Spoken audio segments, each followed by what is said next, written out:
Ассаламалейкум құрметтілерім, бүгін біз сіздермен осындай нежный, ажурный, ең дәмді, жұмсақ болып шығатын блинды жасайтын боламыз. Оған осылай бірінші сүтімізді алып ыдысқа құйып, жұмыртқаларды ішіне шағып, шекерімді өлшеп салып алдым.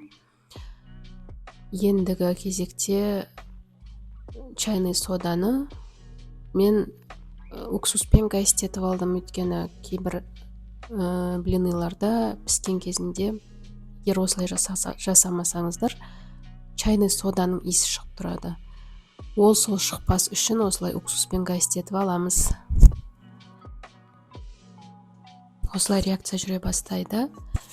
Кішкене көпіршіп, соның барлығын жақсылап араластырамыз. Ұнды салып, түйіршік қалмайтындай қылып, жақсылап миксермен немесе венчикпен араластырсаңыздар болады.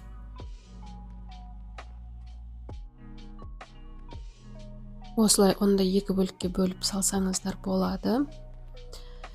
Мен дәл солай жасап алдым. Одан кейін үстіне қайнап тұрған ыстық суды құйып, тағы да араластырып, 50 грамм сұйық май құйып, тағы да араластырып,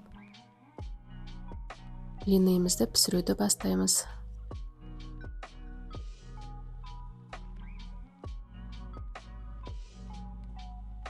Міне дәл осылай құйып, шұқалап, әдемілеп ауыстырып, екі бетіне сіздерге жақындатып көрсеттім, чтобы блинылардың қандай ажурный болып пісетінін көрсін деп. Тесіктері күшті болып тұр, әдемі болып, аппетитный болып тұр. Осылай жасап көріңіздер. Ұнаса лайк басып, каналға тіркеліп, достарыңызбен бөлісе кетіңіз. Келесі видеода осы блинный торттың қалай жиналып жасалу керектігін көрсететін боламын.